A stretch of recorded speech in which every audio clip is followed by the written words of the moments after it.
clarity to the Hanukkah lights. So shalom, shalom, everyone. We are now recording the weekly MTOI Tuesday night Torah study. Welcome again.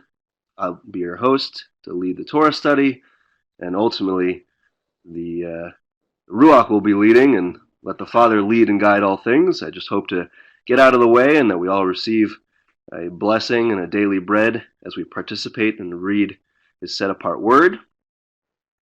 We will read the portion this evening and then discuss in the Midrash format as laid out by our Nasi, Rabbi Steve, and our leadership.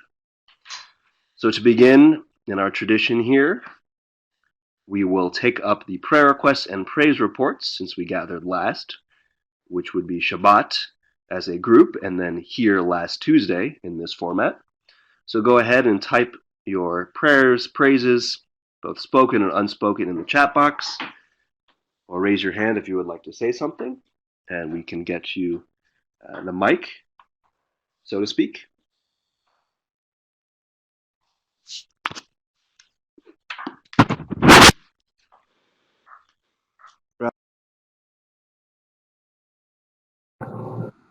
Okay, thank you, and shalom to everyone. Well, first of all, I have a praise report to share.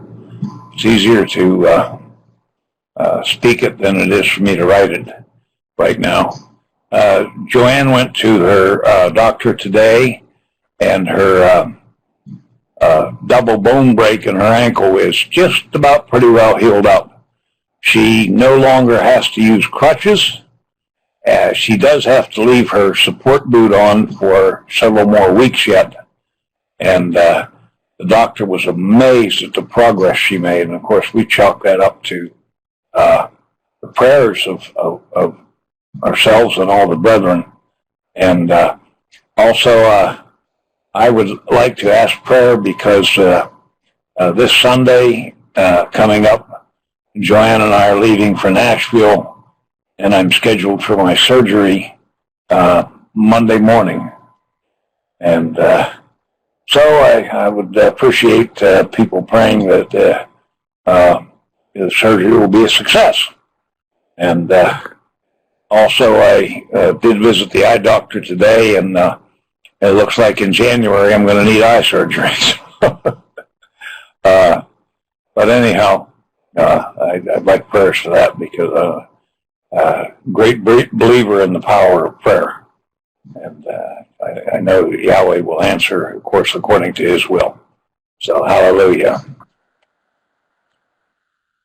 Amen. Amen. Great to hear that praise. Glad to hear the Rebbitzin is doing well, and we will definitely keep you in prayer as a wise and just loyal elder to our congregation. Love you dearly, Rabbi Tom. We have a couple prayers here. Michael Norwood, regress financial blessing, ! Adrian and Patricia in California, continued prayers for my shoulder to respond to PT, that's physical therapy. It is very painful. Prayers for success in the new PMP class I am taking to prepare for the PMI exam. That is a lot of P abbreviations, and we will definitely keep that in prayer, also starting with a P. Unspoken from Linda in Palm Beach. Kelly West, prayer requests for several unspokens. Hoffman family for Olivier, continue prayers for back sciatica issues, please. Also unspoken prayer request. Thanks. You're welcome. Lift it up to the Father as always, and like Rabbi Tom said, His will be done. And actually reassuring that it's His will being done and not our will, because we know what our will looks like. The way to a man seems right, and that leads to death. Lula in Chatsworth, Georgia. Please pray for my husband, Pharrell. His weakness worsens and no doctor has yet diagnosed why. Thank you. For Valentina Hoffman, unspoken praise. Okay. Red family, prayer request for Sarah Beth. She has a test tomorrow. We ask for peace and a calm spirit. Prayer for the Reds' house situation and continued joy in trials. And that Maurice would make it home quickly and safely. Praise for all the help we've had to help the girls recover. Amen. Santi Lee. Hello, fellow Canadians. Shalom. Pray for wisdom, providence, and guidance for Santi's website preparation and advertisement. Pray for children's spiritual conditions and Isabel's career needs. Shalom, Tom, to you from Fort Lauderdale. A little bit of a different scene than up here in Edmonton. We received about 30 centimeters of snow this past weekend, so we'll send you some of that. Express delivery. Unspoken prayers from Carrie and Mary. Laura in Oregon, still looking for a new doctor. The one I saw last week is not going to work out. Also unspoken for many family and friends. Early. Shalom from Edmonton to Lethbridge. Many unspoken. Thankful for fellowship within MTOI. Prayer for wisdom, understanding, insight, and guidance for my day-to-day activities. Janice in Orlando. Shalom. Please say a prayer for my columnist tomorrow as I have my job interview at 9:30 a.m. Eastern Standard Time. Absolutely. Prayer from the Hayes family. Shalom. Those students taking final exams. Brenna as an example. A lot of work goes into that, so absolutely. Adrian says, we call Patricia Sweet Pea. There's another P. Like that. Unspoken from Dan Craigie. Unspoken from Tom and Carmen in Fort Lauderdale. Red family adds also continued prayers for Rabbi Tom after his fall Sunday from Sarah Beth. Okay, absolutely. Randy Baker, please continue prayers for Yanni and her son. Rick Berry in Pennsylvania, praise Yah for MTOI, all leadership, and this mishpacha. Continued prayers for Kevin Shutt's progress with physical and occupational therapy and rehab, several unspokens. In need of prayer for swelling in my throat and low-grade fever over the last 4 days now. This is from Tiffany. Doctor's appointment in the morning. Unspoken prayers and praise from Cheryl. Terry Ramlow. Multiple praises to Yah. It has been a beautiful and excellent week for me, full of blessings. Several answered prayers and more besides. Hallelujah. Amen. Hallelujah. Give thanks to Yah because He is good. Ki Tov. Prayers from Lev Mashiach as Travis and Jessa Owens. Please continue to remember the Hirschler family. This is the family for which we said Mourner's Kaddish this past Shabbat for Vincent, who said their last goodbyes to their husband and father last week. Please remember the Owens family as Travis's mother has entered into full-time hospice to help manage the pain and degrading conditions during her final days. Raymond Ramlow, I am praying for the Mishpacha traveling for Hanukkah and around this time in general. Amen. Rick adds praise Yah for an upcoming appointment with dermatologists, a request for solution to this hive's condition. AJ says, yo, shalom everyone. Shalom back to you. Praise from Tom, made it through 10-hour workday. David and Amy, praise Yah for this Torah study and pray our internet will stop cutting out and we can stay on for the whole study. Amen. Abba willing. Always enjoy you participating. Okay, no worry, Janice. Join us when you can. Robin Tamara, praise. Just got notification that our bed is finally here. My back can't take much more sleeping on the floor. Amen. Praise Yah. Really wonderful news. Rabbi Tom, do you still have your hand up? Or was that from before? And Raymond, I saw a brief hand. I guess if you raise your hand quickly and put it down, it's like you're waving to everybody. Rabbi Tom, if you have something else, of course, the mic is yours. If not, Brandon and Kylie Tilton, praise for a healthy baby girl. Mazel Tov. Adeline James Tilton, born at 8:02, December 2nd. Awesome. A Hanukkah baby. Praise Yah.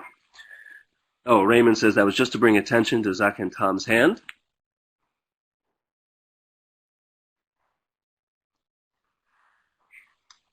David and Amy says to the Tilden clan, congratulations. Amen.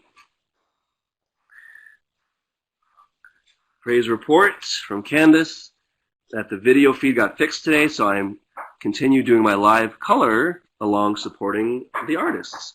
Awesome. Kathy and Corey, praise for Yah's timing. It's prepared to help my friend 81 moving to Bishop, California, so I'll be able to move to Cleveland, Tennessee, and join MTOI community. Amen.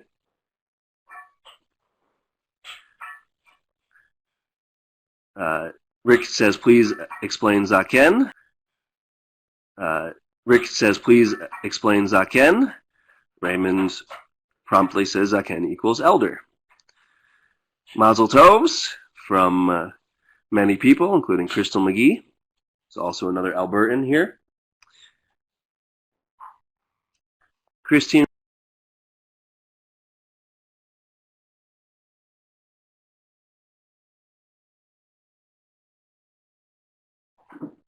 No? No worries, Christine. If you have something to say, that's what we're here for. Hoffman's praise Yah for opportunities he is opening for us. Olivier is using his musical skills to praise Yah locally and also praise for healing and restoration. Awesome. Everyone has different skills, different gifts. You can say different anointings. It's really a good way to use that word, different anointings. So all to use it to bring glory to above.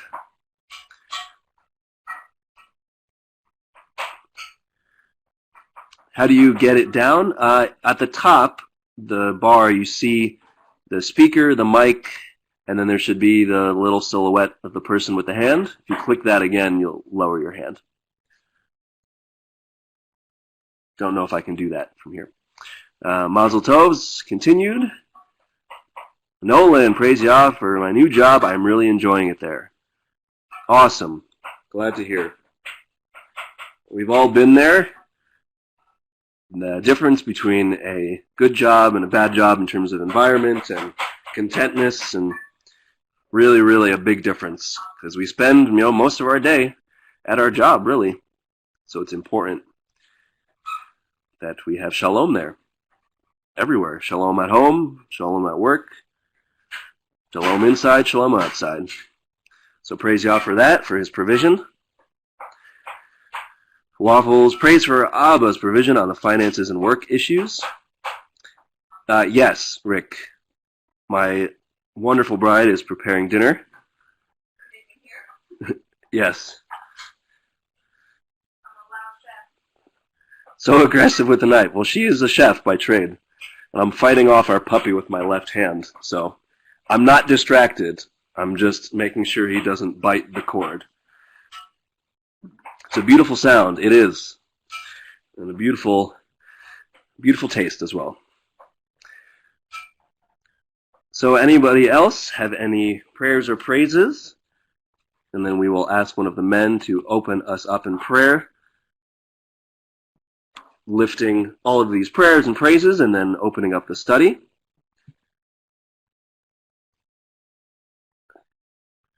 Oh, Noel also says, praise the Father. He was able to get a new phone, so we should be able to get on Marco Polo soon. Awesome. Great provision there for you, brother. Glad to hear. Jorge says, my wife as well. Awesome. Okay, so yeah. Prayer requests from Christine. I know she just logged back in. Need to find new doctor for very difficult disease of MS. Absolutely. Raymond says, Ollie, Fortnite is no excuse to be late. That was a joke. Playing on Ollie's computer was playing games with me. It's Tuesday night, not Fortnite. That's for sure. Okay, so we'll ask one of the men to open us up in prayer on Tuesday night again. Give it a couple seconds. Okay, let's go with Adrian. I saw your hand before. And I'd like to give you that. Abba, Father, Elvinu Makeno, we come before you and ask for your permission to approach you, that you would hear all of our prayers and our supplications, Abba. We praise your holy name and we thank you for this time to come together as Mishpacha and to read your Torah. Let tonight be just filled with the kind of instructions and wisdom that we need to hear right now in our lives. We lift up all of these things in the name of Yeshua HaMashiach. Amen. Amen. Amen. Amen. Thank you, Adrian. Okay. Well, continuing now, we will go into the reading part of the portion. Always such a blessing to bring the word to life, as we know the word brings us to life. So tonight we have the Parsha, the portion, Miketz, as we are almost done with the book of Bereshit, with the book of Genesis. Announcements, Mr. Waffle, will go in between the reading and the Midrash, or they usually do. It's not like they're actual rules, but we'll do those after. So we have Miketz, and what is a translation for Miketz? At the end. No, guys, we just started the Torah study. Yes, you're correct. At the end. At the end of. And so tonight we will go chapters 41 to 44, a little bit into 44. And yes, correct, at the end of Miketz. And so tonight we have 10 readers. So if you'd like to read before your brothers and sisters, please raise your hand.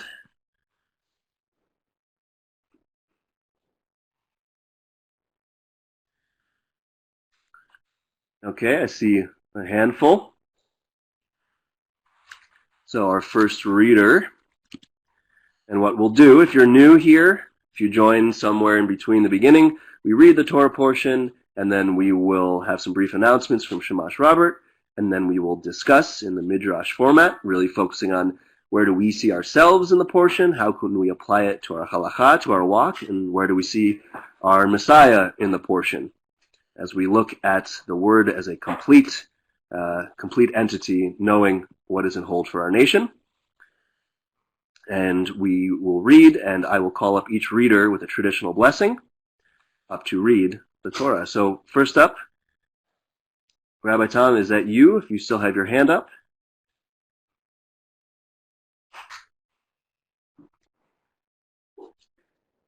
As I know you said that you weren't going to read earlier.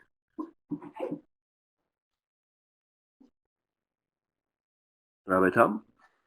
Okay, great. So first up we have George. He who blessed our fathers, Abraham, Isaac, and Jacob. May he bless George, who has come up to honor Yahweh and the Torah. May the set-apart one bless him and his family, and send blessing and prosperity on all the works of his hands. Amen. Amen. Okay, George, you will start us off. Chapter 41, verses 1.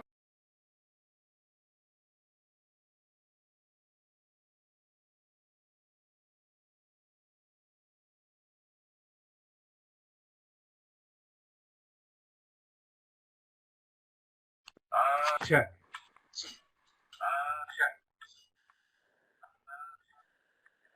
Yep. Can you hear me okay? Okay, fantastic. Okay.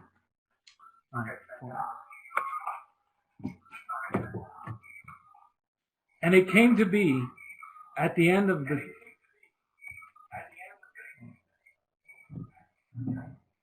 Let's try that again. And it came to be at the end of 2 years' time that Pharaoh had a dream and saw him standing by the river and saw 7 cows coming up out of the river, beautiful looking and fat, and they fed amongst the reeds. then saw 7 other cows coming up after them out of the river, ugly and lean of flesh, and stood by the other cows on the bank of the river. And the ugly and lean of flesh cows ate up the 7 beautiful looking and fat cows. Then Pharaoh awoke. And he slept and dreamed a second time, and saw 7 heads of grain coming up on one stalk, plump and good, and saw 7 lean heads, scorched by the east wind, coming up after them. And the 7 lean heads swallowed the 7 plump and complete heads. Then Pharaoh awoke and saw it was a dream. And it came to be in the morning that his spirit was moved, and he sent and called for all the magicians of Mitzrayim and all its wise men. And Pharaoh related to them his dreams, but there was no one who could interpret them for Pharaoh. Then the chief cupbearer spoke to Pharaoh, saying, I remember my crimes this day, when Pharaoh was wroth with his servants and put me in confinement in the house of the captain of the guard. Both me and the chief baker, each one of us, dreamed a dream in one night. He and I, each of us dreamed according to the interpretation of his own dream. And there was with us a Hebrew youth, a servant of the captain of the guard, and we related to him, and he interpreted our dreams for us. To each man he interpreted according to his own dream. And it came to be, as he interpreted for us, so it came to be. He restored me to my office, and he hanged him. Then Pharaoh sent and called Joseph, and they hurriedly brought him out of the dungeon, and he shaved and changed his garments and came to Pharaoh. Sorry about that. Amen. Amen. Next up, we have Adrian. He who blessed our fathers, Abraham, Isaac, and Jacob, may he bless Adrian, who's come up to honor Yahweh and the Torah. May the set-apart one bless him and his family, and send blessing and prosperity on all the works of his hands. Amen. All right, you'll go from verses 15 to... And Pharaoh said to Joseph, I have dreamed a dream, and there is no one to interpret it. Now I myself have heard it said of you that you understand a dream to interpret it. And Joseph answered Pharaoh, saying, It is not in me. Let Elohim answer Pharaoh with peace. And Pharaoh said to Joseph, See, in my dream I stood on the bank of the river and saw 7 cows coming out of the river, beautiful looking and fat, and they fed amongst the reeds. Then saw 7 other cows coming after them, poor and ugly, very ugly, and lean of flesh, such ugliness as I've never seen in the land of Mitzrayim. And the lean of flesh and the ugly cows ate up the first 7, the fat cows. Yet, when they had eaten them up, no one would have known they had eaten them, for they were as ugly as the beginning. Then I awoke. Also, I looked in my dream and saw 7 heads coming up on one stalk, complete and good. Then saw 7 heads withered, lean, scorched by the east wind coming after them. And the lean head swallowed the 7 good heads. And I spoke to the magicians, but there was no one who could explain it to me. And Joseph said to Pharaoh, The dream of Pharaoh is one. Elohim has shown Pharaoh what he is about to do. The 7 good cows are 7 years, and the 7 good heads are 7 years. It is one dream. And the 7 lean and ugly cows which came after them are 7 years, and the 7 empty heads scorched by the east winds are 7 years of scarcity of food. This is the word which I spoke to Pharaoh. Elohim shown Pharaoh what he is about to do. See, 7 years of great plenty are coming in all the land of Mitzrayim. But after them 7 years of scarcity of food shall arise, and all the plenty to be forgotten in the land of Mitzrayim. And the scarcity of food shall destroy the land. and the plenty shall not be remembered in the land because of the scarcity of food following, for it is very severe. And the dream was repeated to Pharaoh twice, because the word is established by Elohim, and Elohim is hastening to do it. Amen.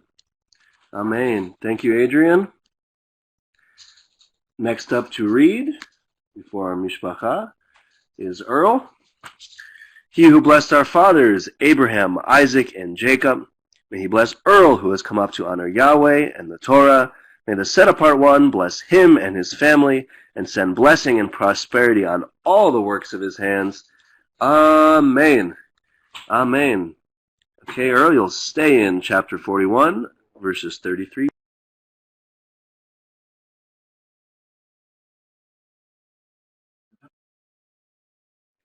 And now let Pharaoh look for a discerning and wise man, and set him over the land of Mitzrayim. Let Pharaoh do this, and let him appoint overseers over the land, to take up 1/5 of the land of Mitzrayim in the 7 years of plenty. And let them gather all the food of those good years that are coming, and store up grain under the hand of Pharaoh, and let them keep food in the cities. And the food shall be for a store for the land for the 7 years of scarcity of food which shall be in the land of Mitzrayim, and do not let the land be cut off by the scarcity of food. And the word was good in the eyes of Pharaoh, and in the eyes of all his servants. And Pharaoh said to his servants, could we find another like him, a man in whom is the spirit of Elohim? Then Pharaoh said to Joseph, since Elohim has shown you all this, there is no one as discerning and wise as you. Be over my house, you, yourself, and at your mouth of all my people shall kiss. Only in the throne I am greater than you. And Pharaoh said to Joseph, see, I have set you over all the land of Mitzrayim. And Pharaoh took his seal ring off his hand and put it on Joseph's hand. And he dressed him in garments of fine linen and put a gold chain around his neck. And he had made him ride in the second chariot which he had. And they cried out before him, bow the knee. And he set him over the land of Mitzrayim. And Pharaoh said to Joseph, I am Pharaoh, and without a word from you let no man lift his hand or foot in all the land of Mitzrayim. And Pharaoh called Joseph's name Zaphnath-Paneah. And he gave him as a wife Asenath, the daughter of Potiphera, priest of On. And Joseph went out over all the land of Mitzrayim. Amen. Amen. Thank you, Earl. Next up from the Bogle family, we have AJ. AJ Ben Adrian, son of Adrian. Great to see you both in here. He who blessed our fathers, Abraham, Isaac, and Jacob, may he bless AJ, who's come up to honor Yahweh and the Torah. May the set-apart one bless him and his family, and send blessing and prosperity on all the works of his hands. Amen. Amen. Okay, AJ, you'll finish off chapter 41, verses 46 to... All right, mic check. Cool. Now, Joseph was 30 years old when he stood before Pharaoh, sovereign of Mitzrayim. And Joseph went out from the presence of Pharaoh, and he went throughout all the land of Mitzrayim. And in the 7 years of plenty, the ground brought forth generously, and he gathered all the food of the 7 years which were in the land of Mitzrayim, and laid up the food in the cities. And he laid up in every city the food of the fields which surrounded them. Thus Joseph gathered very much grain, as the sand of the sea, until he ceased counting, for it was without number.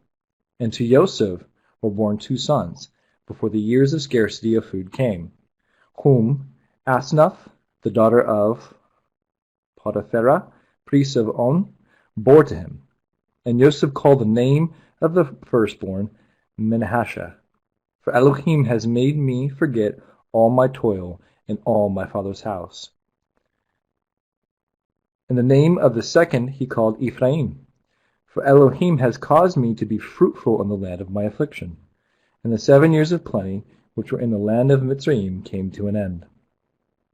And the 7 years of scarcity of food began to come, as Joseph had said. And the scarcity of food was in all lands, but in all the land of Mitzrayim there was bread. But when all the land of Mitzrayim hungered, and the people cried to Pharaoh for bread, Pharaoh said to all the Mitzrites, "Go to Joseph, do whatever he says to you." And the scarcity of food was over all the face of the earth. And Joseph opened all the storehouses and sold to the Mitzrites. And the scarcity of food was severe in the land of Mitzrayim. And all the earth came to Joseph in Mitzrayim to buy grain, because the scarcity of food was severe in all the earth. Amen. Amen. Thank you, AJ. And Shamash Robert added, Adrian Ben Adrian. How cool is that? Yeah, it's pretty cool. Next up to read, we have Mr. Steve Waffle. He who blessed our fathers, Abraham, Isaac, and Jacob. May he bless Steve, who's come up to honor Yahweh and the Torah. May the set-apart one bless him and his family and send blessing and prosperity on all the works of his hands. Amen. Amen. Okay, Steve, starting in chapter 42, verses 1 to 13.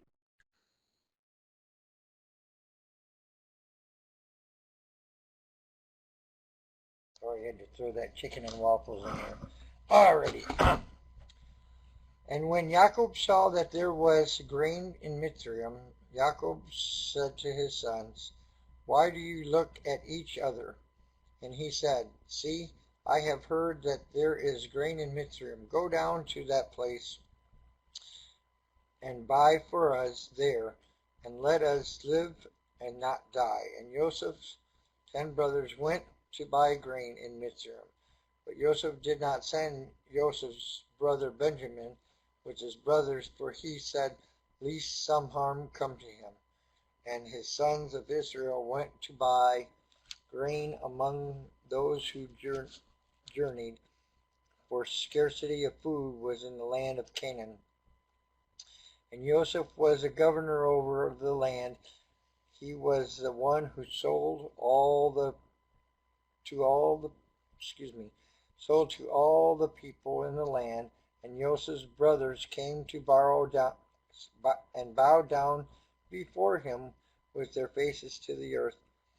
And Joseph saw his brothers and recognized them, but he acted as a stranger to them and spoke to them harshly and said to them, "Where do you come from?" And they said, "From the land of Canaan, to buy food." So Joseph recognized his brothers, but they did not recognize him.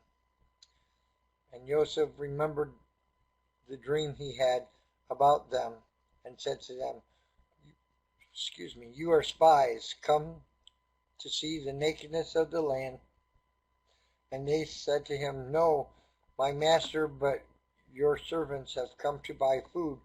We are all one man's sons, and we are trustworthy. Your servants are not spies."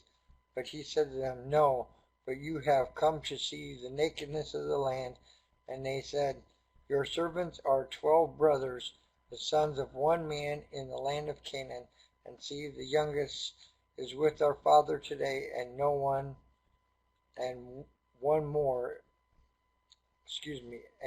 is no more." Amen. Amen. Thank you, Steve. Next up to read, we have Rick. He who blessed our fathers, Abraham, Isaac, and Jacob, may he bless Rick, who has come up to honor Yahweh and the Torah.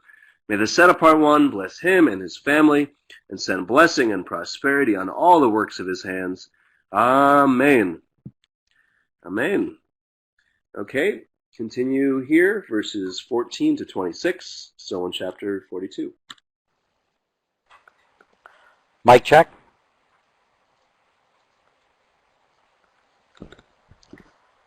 And Joseph said to them, "It is as I spoke to you, saying, 'You are spies. By this you shall be proven. by the life of Pharaoh, you do not leave this place unless your youngest brother comes here. Send one of you, and let him bring your brother while you are kept in prison. So let your words be proven, to see whether there is any truth in you, or else, by the life of Pharaoh, you are spies." And he put them all together in prison for 3 days. Now Joseph said to them the third day, "Do this and live, for I fear Elohim. If you are trustworthy, let one of your brothers be confined to your prison house, and you go bring grain for the scarcity of food of your houses. And bring your youngest brother to me, and let your words be confirmed, and you do not die." And so they did. And they said to each other, "Truly, we are guilty concerning our brother, for we saw the distress of his life when he pleaded with us, yet we did not listen. That is why this distress has come upon us."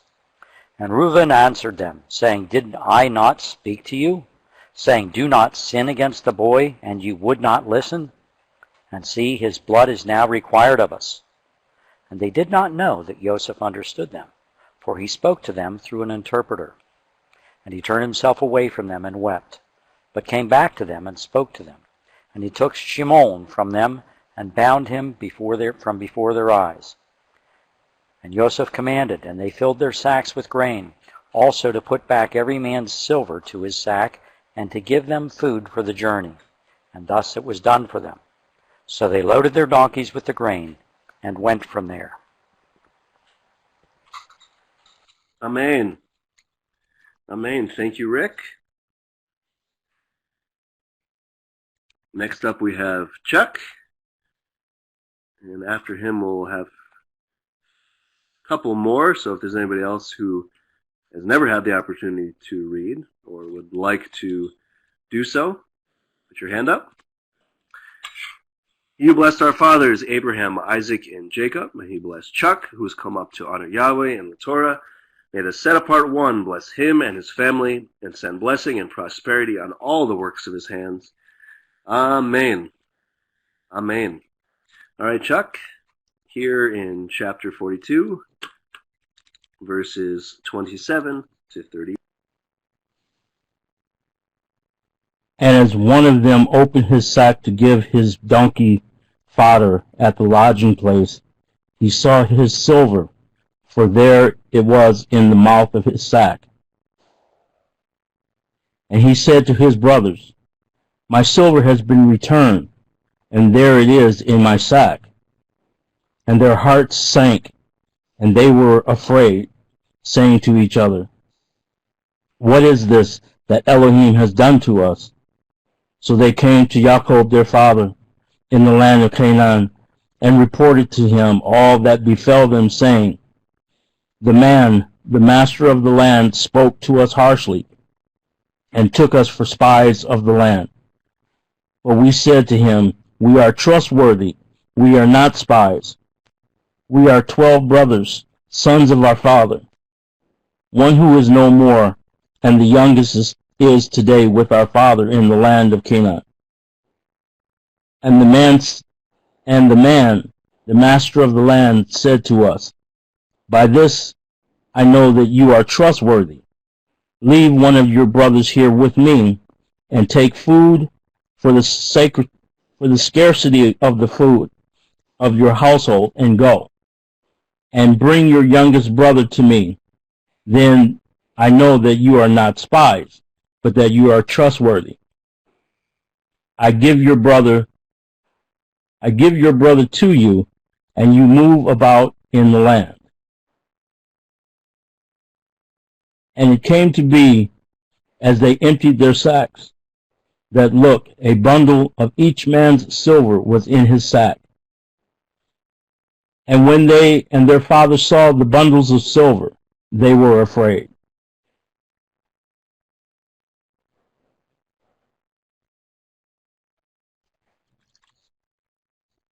And Jacob their father said to them, 'You have bereaved me. Joseph is no more, and Shimon is no more, and you would take Benjamin. All this is against me.' So Reuben spoke to his father, saying, Take the lives of my 2 sons, if I do not bring him back to you. Put him in my hands, and I myself bring him back to you. But he said, My son is not going down with you, for his brother is dead, and he is left alone. If any harm should come to him along the way in which you go, then you would bring down my gray hair with sorrow to Sheol. Amen.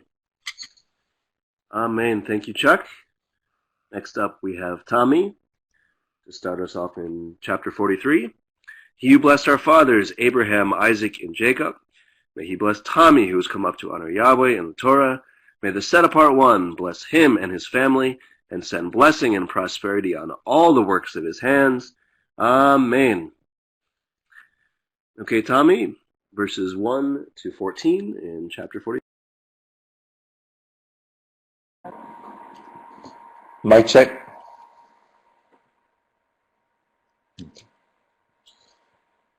But the scarcity of food was severe in the land.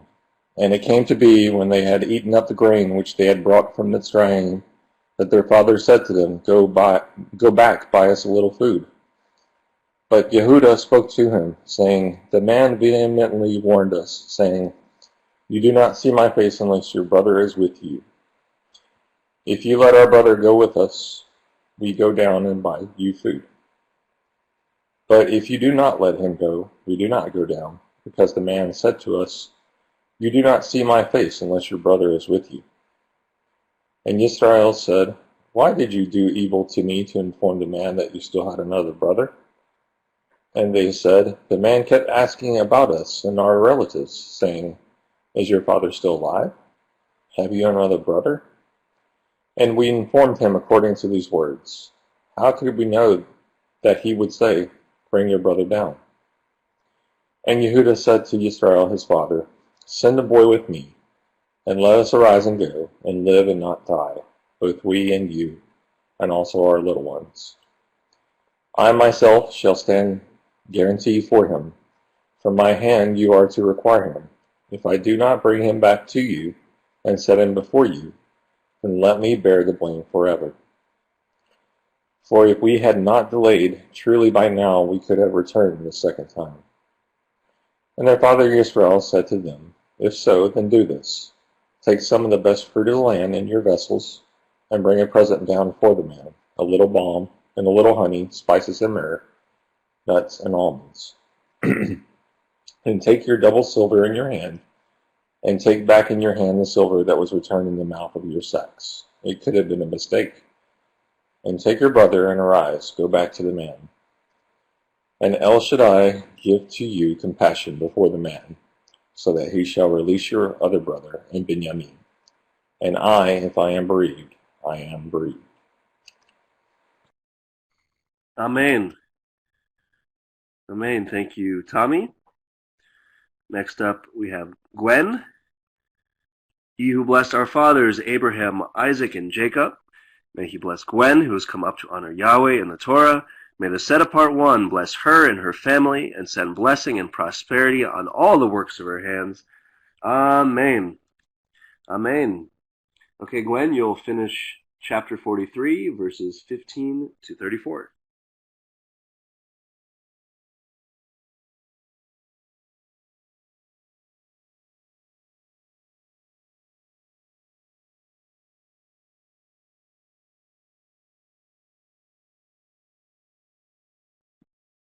You there? I think you're muted. I can unmute you. You're not. Now can you hear me?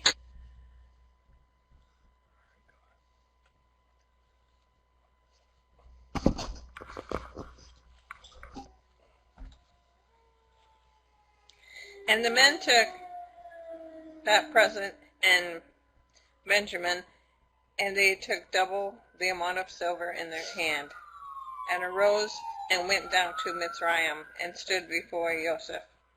And Joseph saw Benjamin with him, and said to the one over his house, "Bring the men home, and make a great slaughter, and prepare, for those men are to eat with me at noon." And the man did as Joseph said, and the man brought the man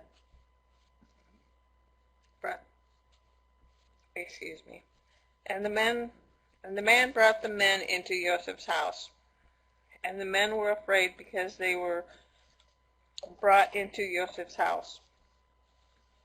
And they said,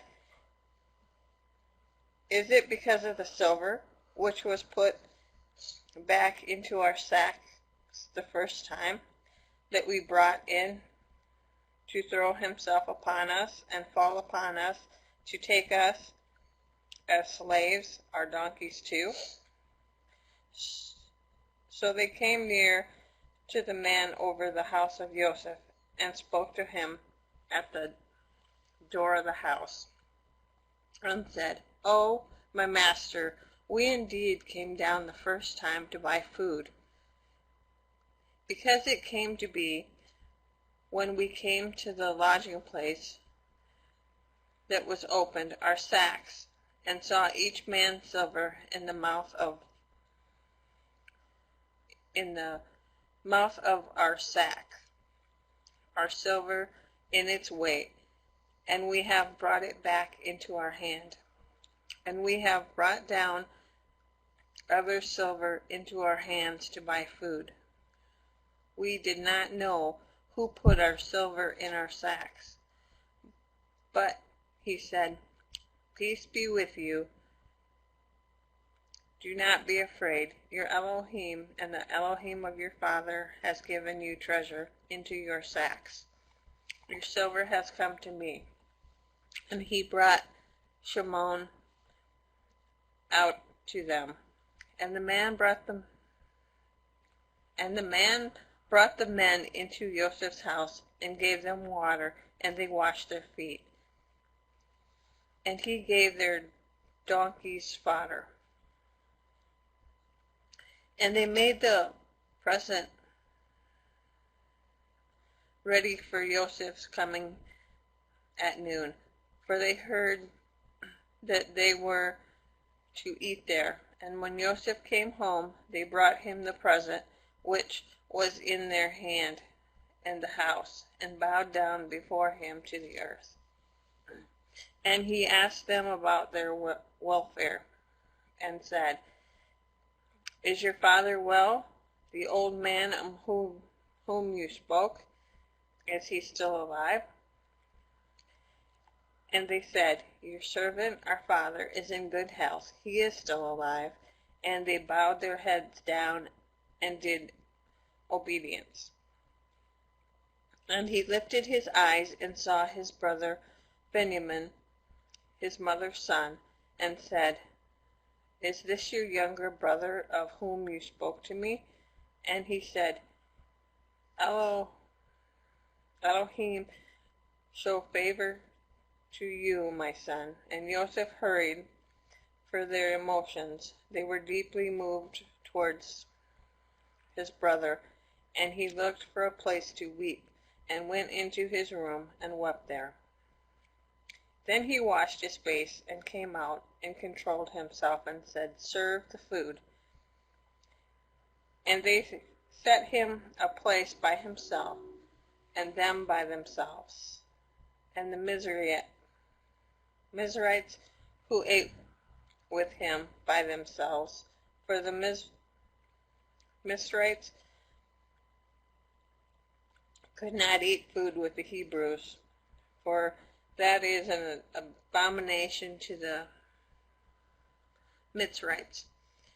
And they sat before him, the firstborn according to his birthright, and the youngest according to his youth. And the men looked at each other in astonishment. And he took portions to them from before him, but Benjamin's portion was 5 times as much as any of theirs, and they feasted and they drank with him. Amen. Amen. Thank you, Gwen. And then our final reader tonight will be Achi Raymond. He who blessed our fathers, Abraham, Isaac, and Jacob, may he bless Raymond, who has come up to honor Yahweh in the Torah. May the set-apart one bless him and his family, and send blessing and prosperity on all the works of his hands. Amen. Amen. Okay, Raymond, chapter 44, verses 1 to 17, to finish Miketz.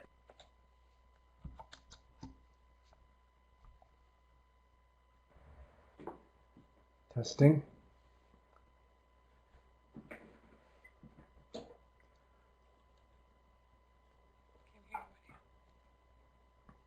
don't know. Somebody talking? I don't know. Somebody else's mic is on, though. Where's my ice cream? I thought it was done. No. Shit. Here. Just leave it in.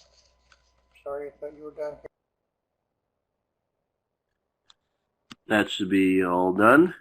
Raymond, go ahead. And he commanded the one over his house, saying, Fill the men's sacks with food, as they are able to bear, and put each man's silver in the mouth of his sack. And put my cup, the silver cup, in the mouth of the Dave? sack of the young, Shamish? and the silver Robert? in his grain.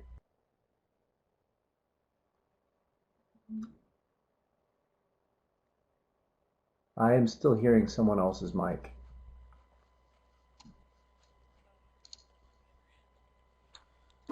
Yeah, seeing that. Yeah, just make sure your mic is muted. I think, Steve, your mic is still on. Yep, all right, all set. Thank you so much. Sorry. It happens. All right. I think I was at verse 2. And put my cup, the silver cup, in the mouth of the sack of the youngest, and the silver for his grain. And he did according to the word of Yosef which he spoke. As soon as the morning was light, the men were sent away, they and their donkeys. And when they had gone out of the city, not having gone far, Yosef said to the one over his house, Rise up, follow the men, and when you overtake them, say to them, Why have you repaid evil for good? Is this not the one from which my master drinks, and with which he indeed divines? You have done evil in what you have done. So he overtook them and spoke these words to them. And they said to him, Why does my master say these words? Far be it from us that your servants should do according to this word. See, we brought back to you from the land of Canaan this silver which we found in the mouth of our sacks.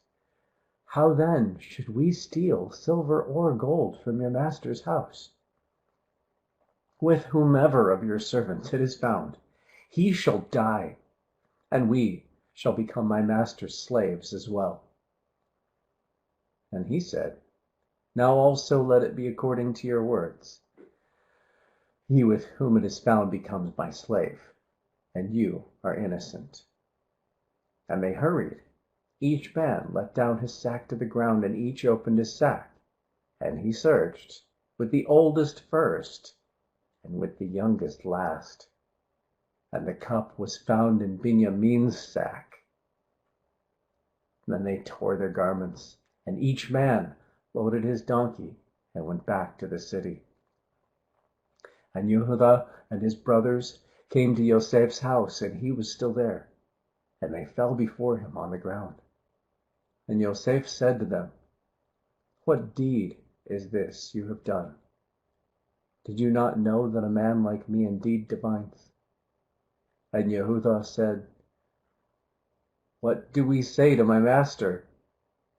What do we speak? Or how do we clear ourselves? Elohim has found out the crookedness of your servants. See, we are my master's slaves, both we and he also, with whom the cup was found. But he said, Far be it from me to do this. The man in whose hand the cup was found, he becomes my slave. And you, go up in peace to your father. Amen. Amen. Thank you, Raymond. And thank you, as always, to all the readers reading before our family here on Tuesday night. I will close with the traditional blessing for those who read and those who listened, because both are needed for the study. Baruch atah Yahweh Eloheinu melech haolam asher natan lanu Torat emet v'chayei olam nata b'tochenu. Baruch atah Yahweh noten haTorah. Amen. Blessed are you, Yahweh Elohim, King of universe, who has given us a Torah of truth and has planted eternal life in our midst. Blessed are you, Yahweh, giver of the Torah. Amen. Amen. We got a couple similar notes from Michael, Aaron, Chuck. Yeah, it's like a sitcom cliffhanger. We can't just stop the story here. It's just getting good. Tune in next week. So much suspense. Amen. I agree. When I was reading the portion earlier today to prepare for the study tonight, I was like, what? It ends at 17? No. So yes, it is. Previously on Miketz. Something like that. Okay, so we finished the portion, and I'll hand it over to Shamash Robert if there are any announcements, and then we will get into the Midrash here. So, Robert, mic is yours. All right. Yeah, I don't have very many announcements. Just want to remind everyone that this coming Sabbath, along with being the Sabbath, it is also Rosh Chodesh Tevet. So we will be having a live stream of the service at 7 p.m. And we will also do the lighting of the seventh candle for Hanukkah, as that is also the night for that seventh candle to be lit. And so since we will be live streaming anyway, we will live stream that as well. Everything else for the month is pretty much normal, standard procedures as things go on. The 16th is the leadership meetings. So we'll start at 10 with the South African and 12 noon for the regular leadership. And then everyone is invited to the general session at 8 p.m. And all times are Eastern Standard Time. So definitely join us for that.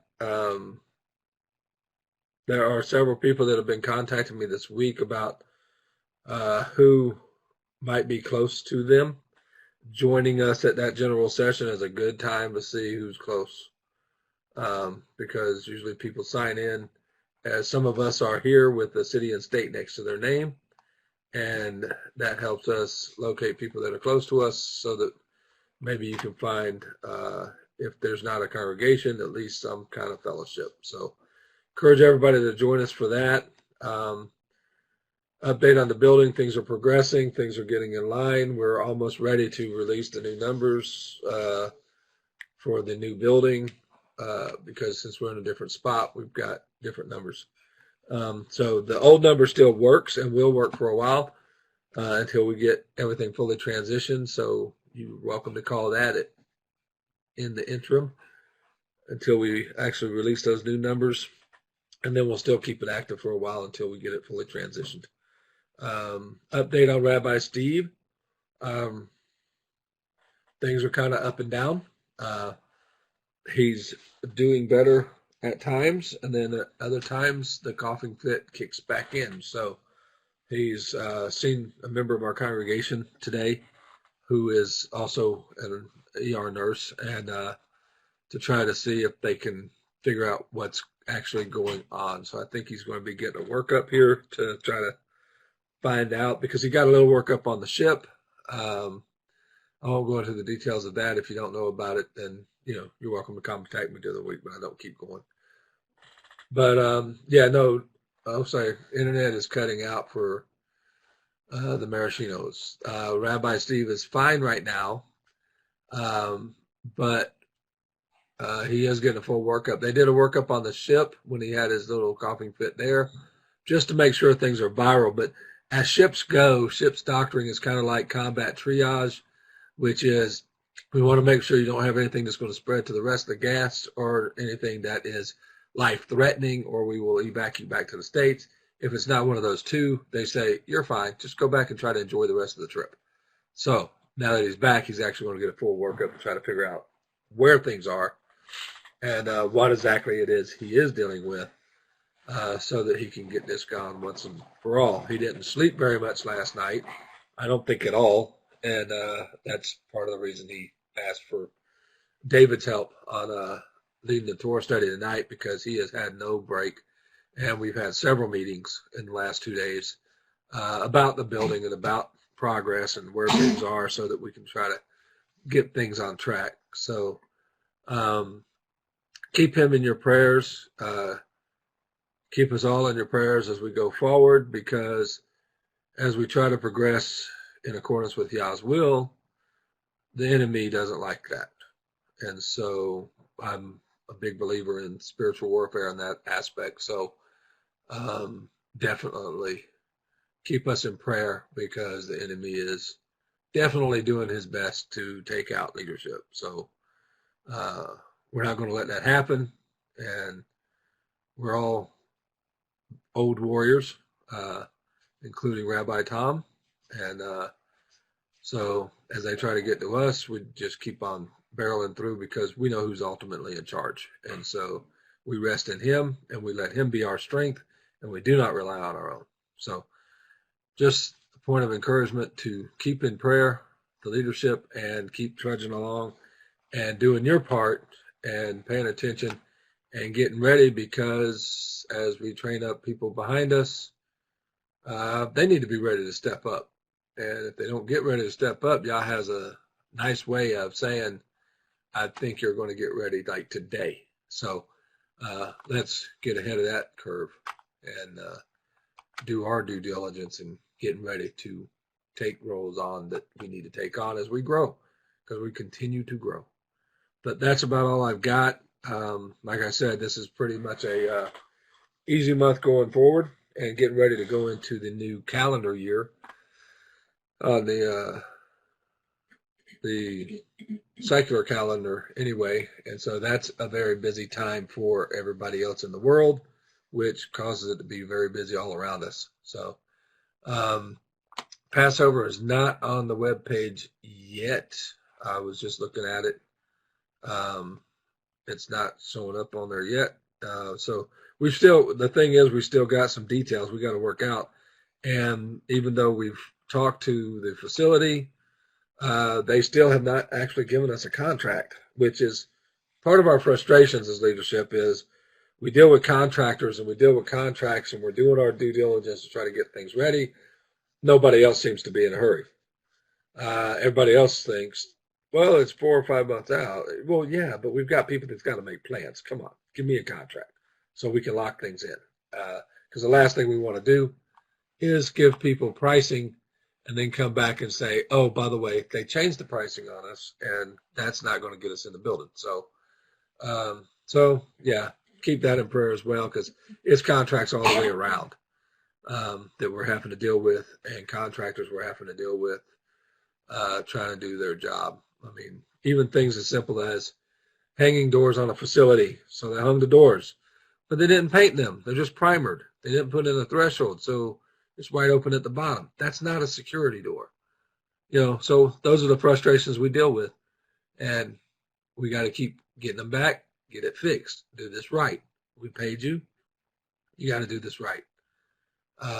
So it causes everything to drag on, which causes the stress to increase, which is not helpful for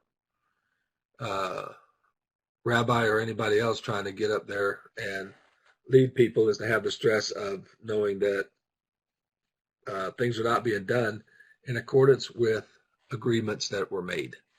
So unfortunately, everybody doesn't try to serve Yahweh first and do things to his glory.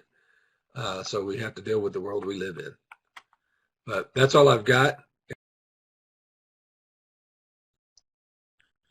Thank you for that, Robert, and absolutely agree.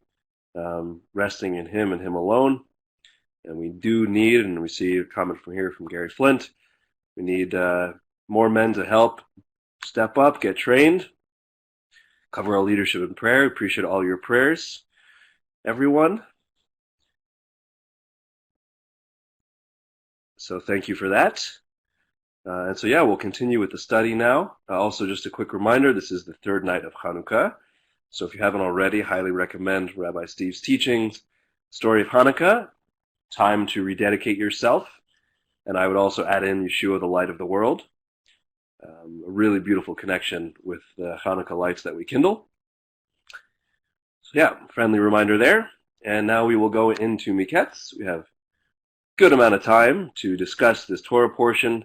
I know many of us didn't want it to end, but that builds the suspense for next week, and you have your book. So after this, you can just go home and read it if you, but just have a spoiler alert. So again, we like to discuss this chronologically, starting in 41, see where it leads us, see where the Ruach guides us to discuss how do we see ourselves and how do we see Messiah in the book. So if you have something to say, type it in here, questions, comments, or raise your hand. So I have a hand raised by...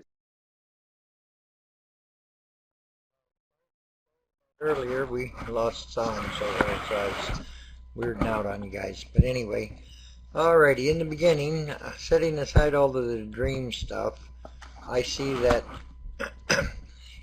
possibly what I can relate to is everybody has their own talents or abilities.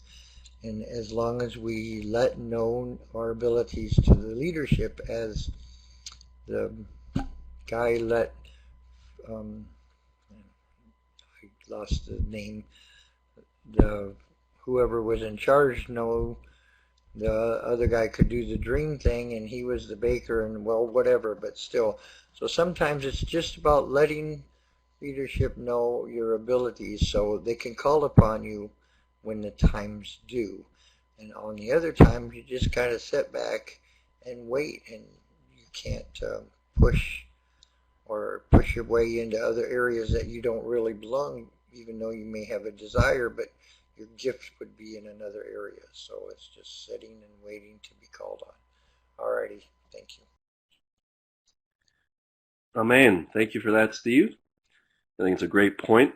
A lot of the dream aspect here. Not only do we have our own talents that we ultimately know are given from the Father, and to kind of mine and hone those skills, just like an apprenticeship. That's part of the discipleship process. But then also we see here in verse, we'll do a quick 1 and 2, in verse 16 of chapter 41, and then I see two other hands, Father and Son Bogle. We'll get to that. We'll do quick 1s and 2s. Don't worry, I'll copy the questions or comments above this. In verse 16, when Pharaoh brought Joseph, did Joseph claim the credit for himself?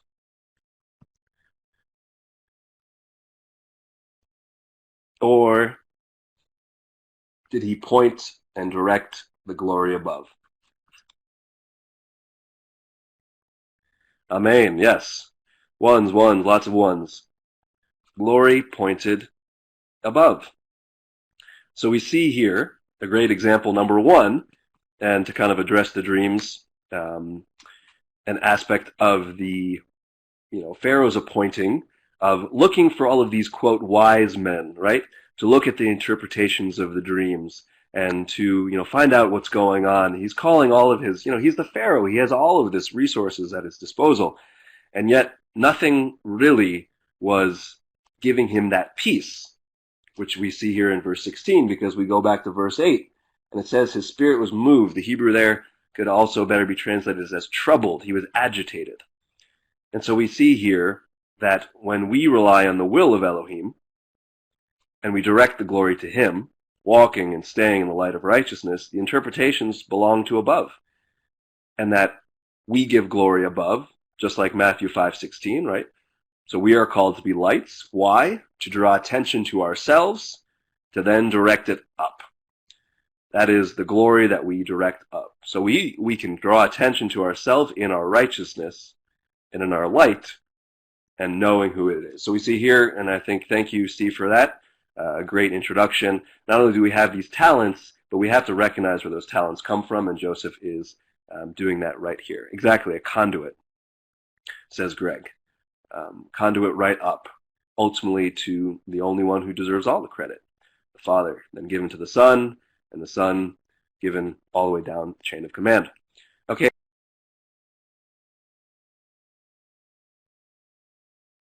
Thank you, DJ. This is probably one of my favorite stories in all of Scripture. It's certainly full of plenty of drama and lessons to be learned. One of the big takeaways for me with this story has always been this is the ultimate example of forgiveness. Joseph obviously had plenty of reasons to hold a grudge against his brothers, and was in a position of power to do whatever he wanted to do with them. So I've always loved this story for the example of forgiveness that it is. But also, the underlying plot behind all of this is that from the very beginning, Elohim was always completely in control. And he took something that was horrible, what they did to their brother, and used it to take care of, an entire race of, the entire nation of Israel.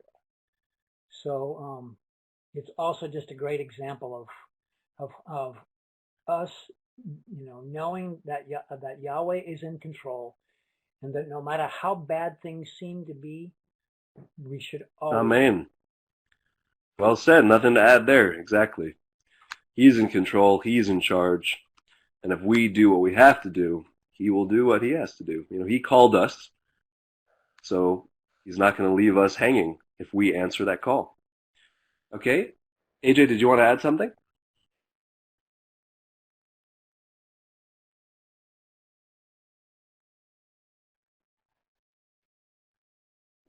Okay. We have a couple comments here. Ali, look at how the birds had they neither reap nor sow. Exactly. And what were the birds doing? Well, the birds are being birds. And so we have to figure out how to be children of the living Elohim and what that entails. And we have a book, praise Yah, that we have a book to tell us how to do that, to be truly, like Rabbi has said many times, the user manual, to get back to that. And so we all have a place in the creation. I'm talking, animals, and everything serves a purpose, and we have that purpose, and that purpose is to be kadosh, to be set apart for the purpose of serving our Elohim. Okay, scroll up here. Oh, I see AJ says, his dad beat him to what he was going to say, but echoing said, blessed is the man who endures trials until the end and receives the crown of life. Amen. We are to be overcomers. We see that in the book of Chazon, in the book of Revelation.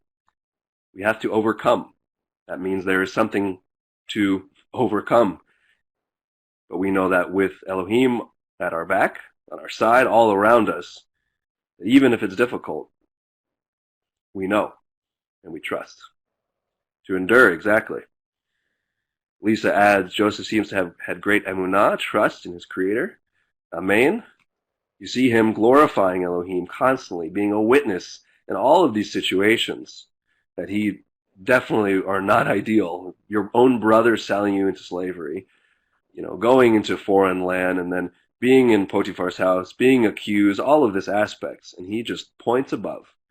And I think that's a lesson for all of us. Point above and praise Yah. Okay, we have some comments here. Often family did not realize the famine was all over the earth. Earl adds, yes, it makes me wonder if Egypt was less desert back then. I mean, we see this all throughout Scripture. Mitzrayim, Egypt, being the source of economic power. And how many times, this relates to the Exodus story too of, the bitterness of Israel wanting to go back is because Egypt was a thriving, flourishing culture. So absolutely.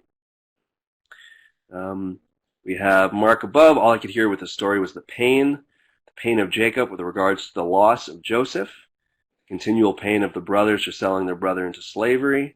And they felt the pain for the father. Amen. I mean, this was a huge a huge trial for all of them. And we see Joseph here, where we see that in chapter 43 when he has to go cry and then go back and, clean himself up. Because this was him testing them. And I think you said that, Mark, too. Joseph testing his brothers, right? It says right here, you said, he wanted to see if they had changed from the person that had been willing to sell him into slavery. Amen. So what, I see that here. I see somebody put that in. What does that remind you of? What is Joseph kind of putting his brothers through? What type of test? Somewhere in the book of Devarim, somewhere in chapter 8, maybe. Come on, we know Rabbi's teaching. What test were they going through? Yes, my wife says humble. The Deuteronomy 8:2 test. There it is. Carrie, Cheryl, Oregon.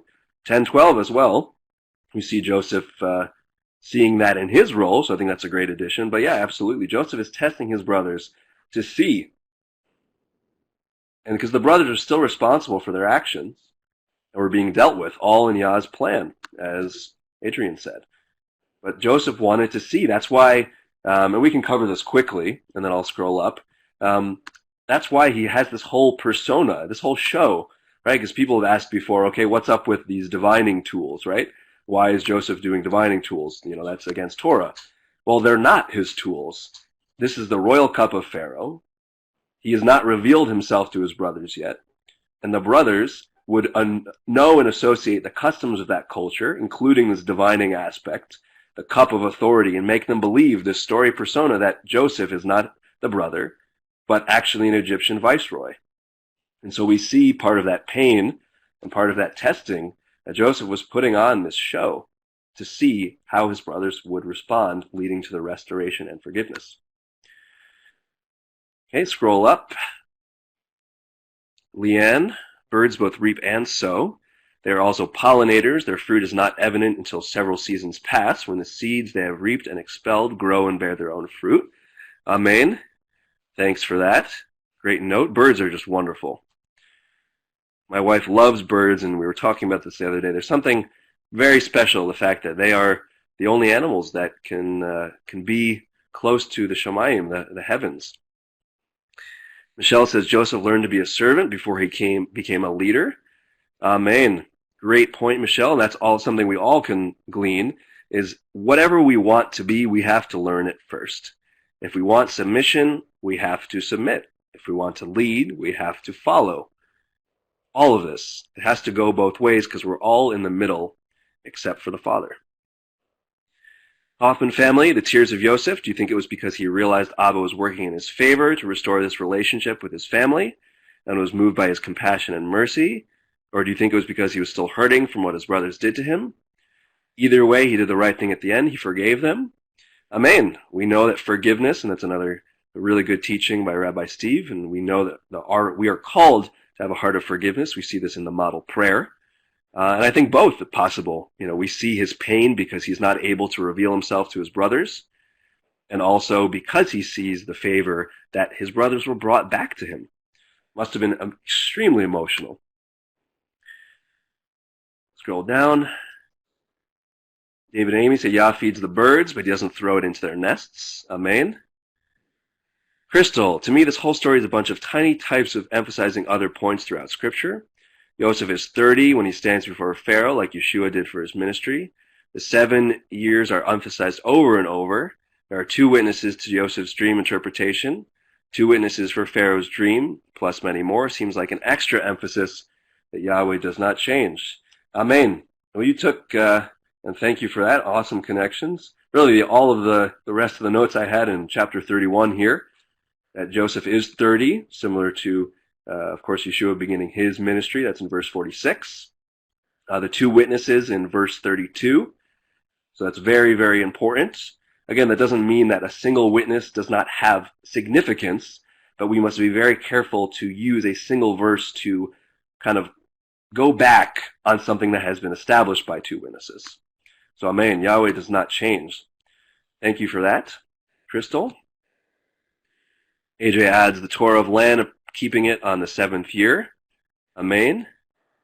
We have the Shemitah and the Jubilee in that cycle, in terms of keeping the land and respecting the land, and that's part of the reason Israel was booted from the land, is because they were not treating the land.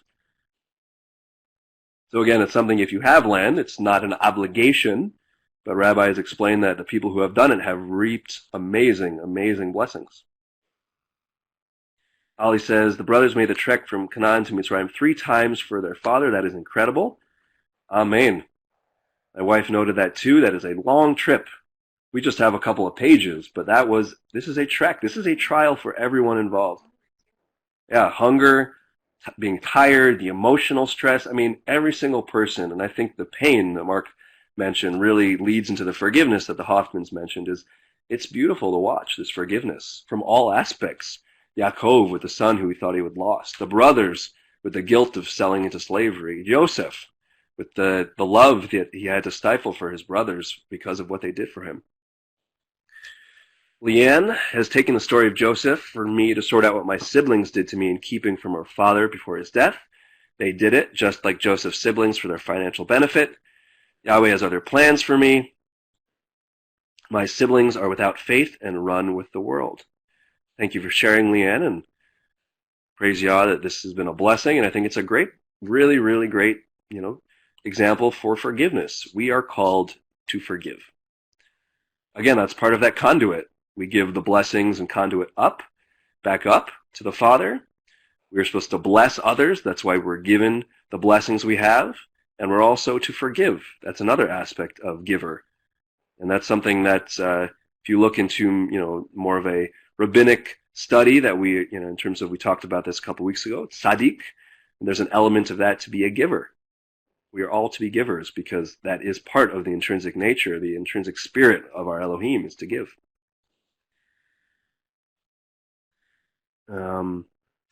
We have, just good quotes there. People affirming Crystal's notes. Thank you. Great connections. Beth Yachad represent. Adrian and Patricia, Yosef was never ambitious to be a leader. He waited and was ready when he was called.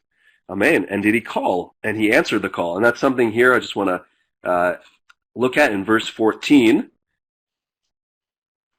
Not too much chatter, so I'll be able to scroll up again. Let's look at 14 of verse 41 before we go into the next chapters. What did Joseph do when he was called by the Pharaoh? What is the first thing that it says he did? Shave. Yeah. Made himself presentable. Exactly. He shaved and changed his garments, made himself presentable, and came to Pharaoh. So I think this has multiple connotations here.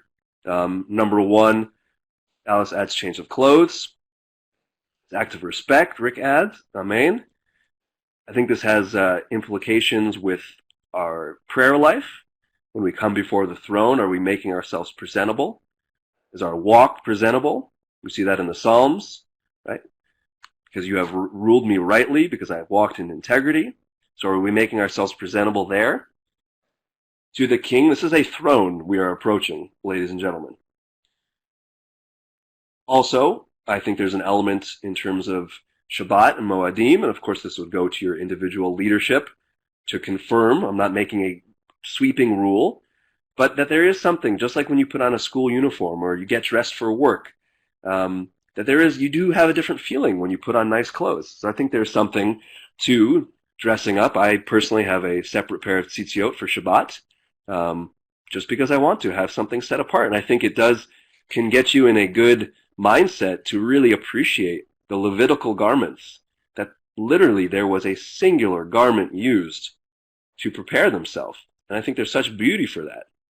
Just that's all it was used for. And you can see that connection also with all of the utensils that were used in the temple. They had a singular purpose. That was it. They were not used on Monday. I'm saying Monday in our modern time. They weren't used on Monday, not Wednesday night, nothing else to serve the Almighty. So this is something here I think we can use. Are we making ourselves presentable? And what does that look like? I mean, I think there's really an aspect to that is beautiful, to present ourselves to one another and to raise that bar on Shabbat, on Moadim, because I think there is something to it. we all know, I mean, I work from home, and the days that when I actually dress up professionally versus kind of being able to wear my pajamas, which full transparency I do sometimes, there is a difference. Sometimes when I have extra important sales calls or a webinar I have to run, I'll put on those clothes because it puts me in a different mindset. So something to take away from that. Okay, scroll up here. Alice says, I hope I'm not too late to ask this question. Is this a different Pharaoh than he knew before? In terms of Yosef, because I know someone asked about this before, I mean, this is the Pharaoh related to the dreams that were in the prison. And then later we see when Yosef dies, that then a new ruler comes and does not know what Yosef had done. So I think that might answer your question. But right now we don't really have a precedent for Israel interacting with Pharaoh. That comes at the end of Genesis into Exodus when we see that that's what results in the aspects of slavery and oppression, is because that new ruler did not know what Yosef had done. Hoffman family, this is one of my favorite stories from the Bible. Yosef kept faithful, obedient. He feared Elohim and always kept bringing honor to Yah in each trial and mistreatment he endured. Shows his heart was in the right place. He had a heart for Yah. Amen. We know Melech David HaMelech, King David, had a heart after the Creator. And what is that heart? A heart after his ways and not our own. Jonathan asks, how important are our dreams? Ecclesiastes says dreams come when there are many cares. There's a Remez hint connection about dreams in this story. Again, I think we talked about this maybe last week or the week before, or even on previous recordings of this. Again, and I think actually Rabbi addressed this past live, or 2 weeks ago on the live stream on Shabbat. To be careful, again, when it comes to dreams, we see here, it doesn't mean that they don't mean anything. Or doesn't mean that they're not important. But like Rabbi said, and I agree with you, and you can even just look at some basic psychology, your brain is processing a lot of content, subconscious, so many inputs. So there can be, aspects of that. We see here an example of Yah's will, and I think that's the important aspect to focus on. But I think it could get dangerous to look at everything as, possible meaning. Obviously, if you're maybe having some repeated ones of a certain type, that aren't necessarily positive, maybe that's something to look into, but I'm not the person to, decipher that. So hope that answers. I think there's aspects to it. I think it can be a way, as we see here in Scripture, of communication. But again, we don't see that that's the only way, nor is it for us an example of what we have to do. And also to remember in Deuteronomy 29, I believe it's 29, the secret matters belong to Yahweh. So, I mean, if it's revealed to us and there's something, aspect of that, absolutely. But again, we have to be very careful, and that's an in focus, connect the dots carefully by Rabbi Steve on what we connect, and what we believe in terms of signs and wonders, if it's bringing us closer to Torah or if it's just something that we feel we're led to, right? That quote, lead poisoning, or just something we saw in the street on that day that is triggering our brain. Okay. Carrie says both Yosef and Yeshua were sold and both forgave. Amen. And there's beautiful, beautiful imagery of Messiah here, of course. Just as Yeshua wants to see what's in our heart, Joseph was wanting to see what's his brother's heart, what was in his brother's hearts.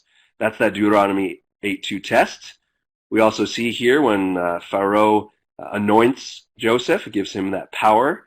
He's saying everybody will bow. So that comes to mind Romans 14:11, among other verses. Every knee shall bow. Also, Joseph was appointed to be second only to Pharaoh, just as Yeshua is seated at the right hand of the Father and second only to him. So beautiful imagery. I mean, Joseph, there's so many connections here. I know Crystal touched on this. We talked about that last week when Curtis was in the room. So thank you for bringing that up again, Carrie. I mean, there's a beautiful type and shadow here. Okay. Beth says, the brothers remind me a little bit of the brother of the prodigal son. At first, with Yosef, they were jealous of like the prodigal's brother. But now we see that despite Yaakov still displaying favoritism on Rachel's children, they were more understanding and protective of their brother. Amen. Beautiful imagery of restoration here, which brings to mind the two sticks coming together in Ezekiel 37.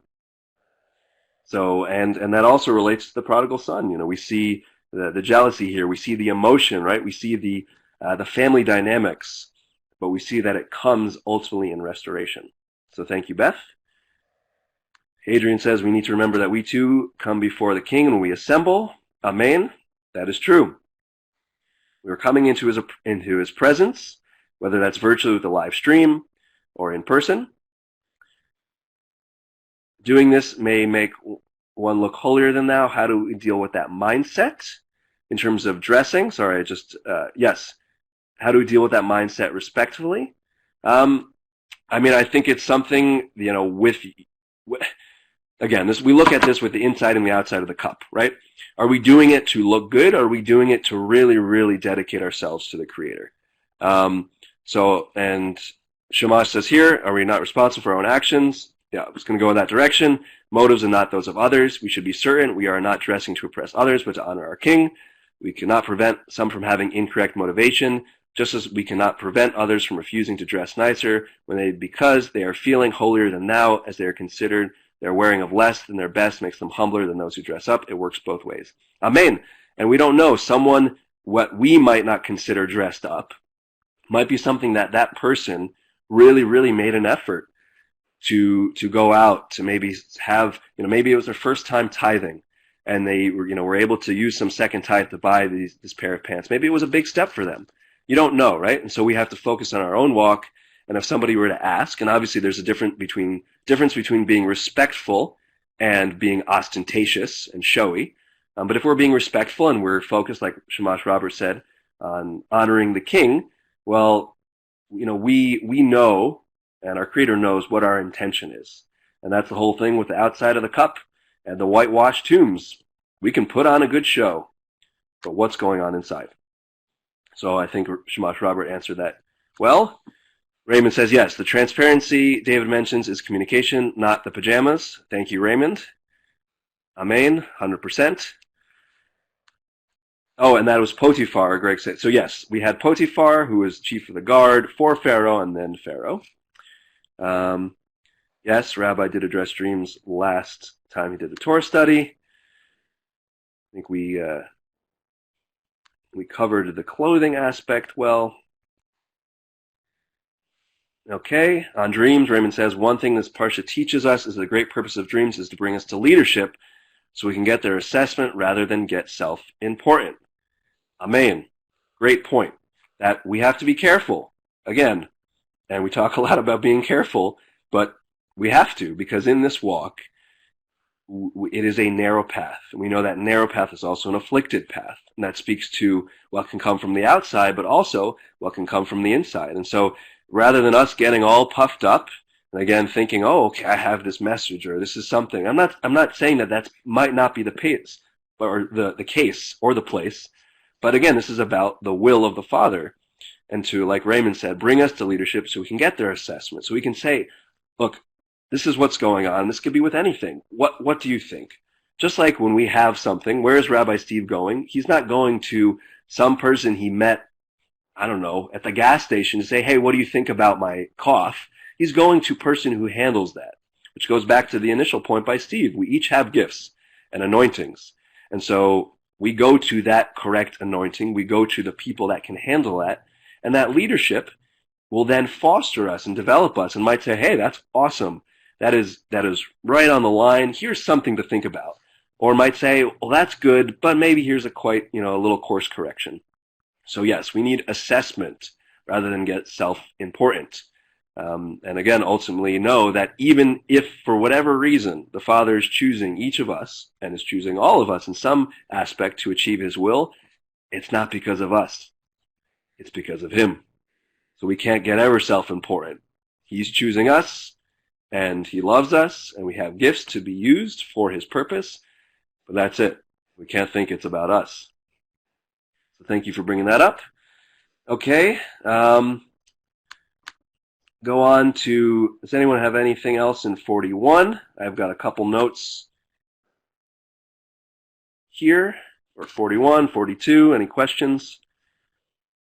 Meanwhile, let's see, Raymond adds, Amen, we don't go to everyone or just anyone or your best friend for your dream interpretation or to assess our other insights. Do like the cupbearer and go to the Elohim appointed person in charge of you. Amen, we see that. And we look at that in chapter 41, right? Pharaoh says in verse 39, since Elohim has shown you all of this, there's no one as discerning and wise as you. Discernment and wisdom coming from Elohim, and also the discernment and wisdom that we know that Yosef was giving Elohim the interpretation. We read that in the previous verse, right? Previous portion, that interpretations belong to Elohim. Amen. And actually in verse 45, 41, we see here Yosef's name that Pharaoh calls him, Midrashic explanation there would be explainer of hidden things. And so we know that, okay, the hidden things are given and are, revealed by Yahweh.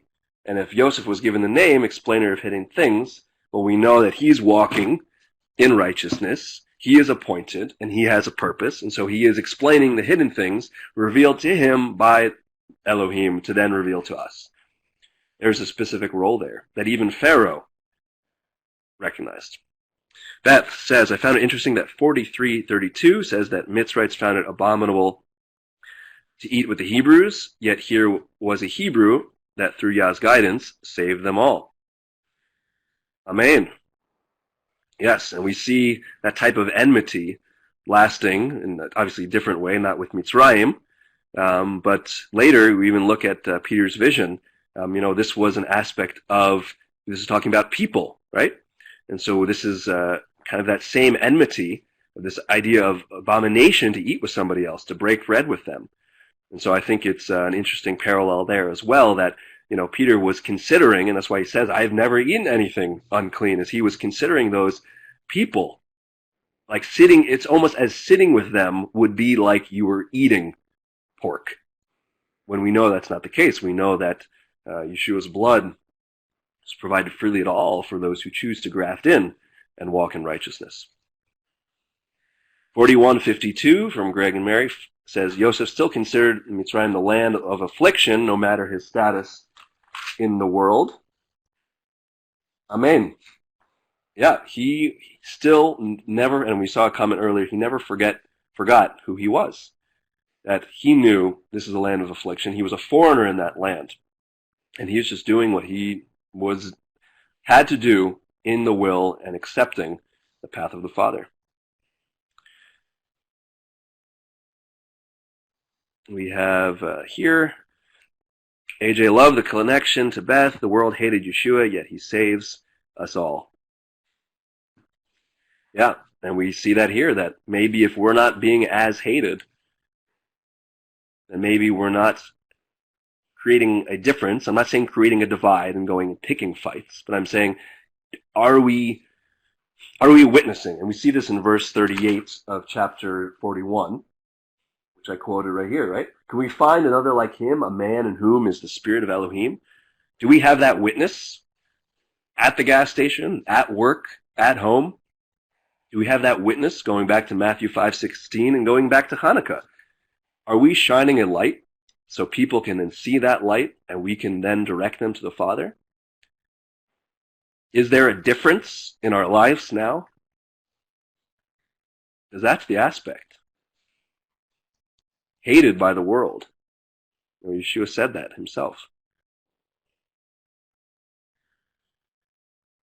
42, Adrian says, Yosef did not waste the opportunity to teach his brothers a lesson. Amen. That's the Deuteronomy 8:2 test, the imagery of Messiah that we looked at and connected. Amen. Definitely testing. I mean, the brothers still had to deal with their actions. They were still responsible for that. So, this is a big, big test. Took a lot out of Yosef. We see that in his emotions, but all in Yah's plan. Raymond adds, context, the Mitzrites having a taboo against eating with foreigners. Many cultures have those kinds of taboos. Jews don't hate Gentiles, that Kepha's times it was typical to avoid eating with them. Amen. Thank you for that. Kepha did not hate Gentiles. No. But yes, it was typical to avoid eating with them. Yes, Crystal, exactly, to see if their hearts had changed. And that's what our Messiah is doing with us. What is chapter 42 in our life? Are our hearts changing? Kind of connected to this whole idea of famine and abundance. Are our hearts changing now that we've been provided from famine to abundance? And also, is our heart changing maybe if we go back from abundance to famine? Think of Philippians, right? In every state, I've been in need, I've had no need. I'm paraphrasing here. All things, content in Messiah. So are we hungry and thirsty for righteousness and the bread of life? What is this famine that we have? Because we must remember to see if our hearts change. Does our heart change from, oh, I need him, and then we're given what we want, oh, I don't need him anymore. It's very easy to become complacent. It's much easier to look above, like Rabbi says, when we're flat on our back in famine. So we have to look at these cycles of famine and abundance and understand that is to be grateful and vertically focused always. And to know also, a nice type and shadow here, the famine of the word in Amos 5:26. I'll just read that quickly as we bring this to a close. The famine of the word, there will be a time.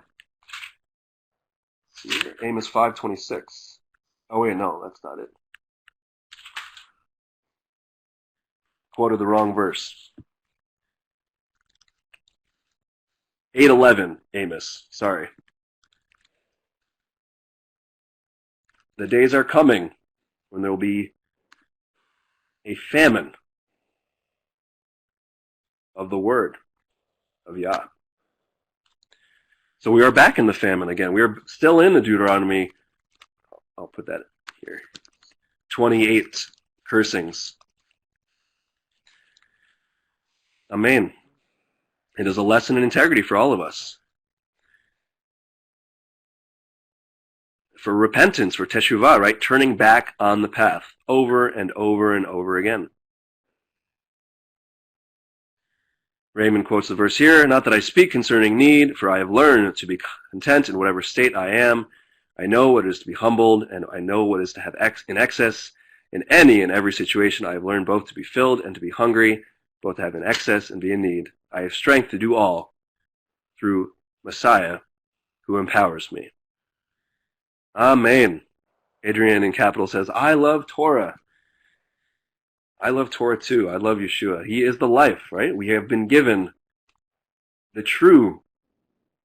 We see this in John chapter 4. Whoever drinks of this water shall never thirst again. This is the food that we should be going to. And we see here, maybe even a type and shadow of when Torah and the living waters will flow from the Yerushalayim, in that all are going to Mitzrayim for bread, but they're going for grain, and we will go up to the true capital, the true nation, the true set-apart place for the bread of life. Not just grain to survive in famine. Yes, AJ, it is okay to be fat from Torah. Torah calories do not count. The bread of life and the living waters. No nutrition facts. It's ultimate nutrition. Okay, start to wrap things up. As always, it's always a blessing. Really, really enjoyed the comments here. Rav Tom's interesting parallels between Yosef and Daniel. Amen. Yes, Ali. This is the Miketz of Miketz. I just want to scroll up. Beth said, I always wonder when someone says, with whomever of your servants it is found, he shall die. That rarely ends well. I appreciate how here in 44:10, the servant turns it around to just being a slave instead of death. All right, let's wait for that. 44:10. Yes. That is a good point there, in terms of Yosef instructing the servant.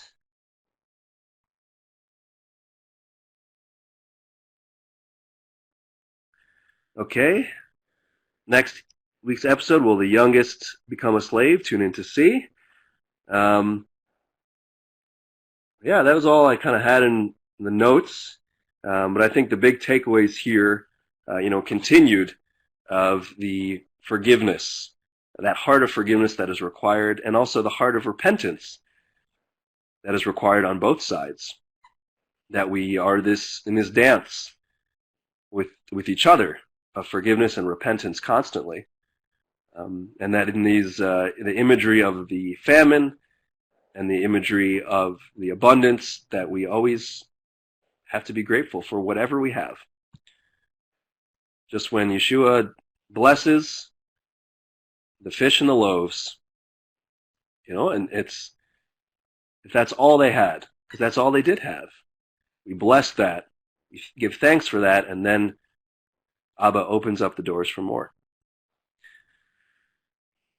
Ali says, I truly miss being live on the study. It's awesome to have this community here studying the instructions to life and examples of them.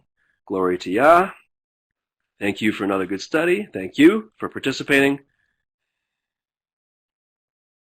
Honestly, it is nothing without you.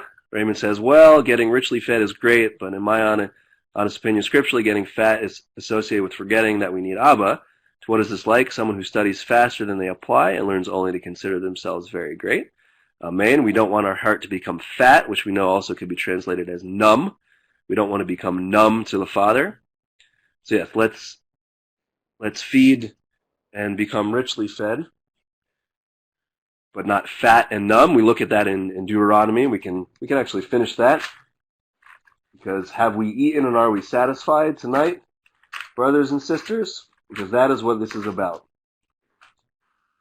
That we must remember, just like Yosef did with his gifts. And you shall eat and be satisfied. This is Deuteronomy 8, verse 10. And shall bless Yahweh your Elohim for the good land which he has given you. Be on guard, verse 11, lest you forget Yahweh your Elohim by not guarding his commands and his right rulings and his laws, which I command you today, lest you eat and shall be satisfied and build lovely houses and shall dwell in them, and your herds and your flocks increase, and your silver and your gold are increased, and all that you have is increased, that your heart then becomes lifted up, and you forget Yahweh your Elohim, who brought you out of the land of Mitzrayim from the house of bondage, who led you through that great and awesome wilderness, fiery serpents and scorpions and thirst, where there was no water, who brought water for you out of the flinty rock, who fed you in the wilderness with manna, which your fathers did not know, in order to humble you and to try you, to do you good in the end. You then shall say in your heart, my power and the strength of my hand have made me for this wealth. But you shall remember Yahweh your Elohim, for it is he who gives you power to get wealth, in order to establish his covenant, which he swore to your fathers, as it is today. Amen. Yosef did not forget. He pointed above. Yeshua, our Messiah himself, did not forget. We must not forget. And whatever we experience, it is nothing compared. We know that. Nothing conceivable in glory that will come if we overcome. So that will be all for tonight. Thank you again for your awesome participation. This is a team effort. This is a group effort, a community effort. That's what the nation of Israel is about. And so as we begin to wrap up, we will ask one of the men to close us in prayer. Again, I appreciate everyone taking time out of their schedule. This is one.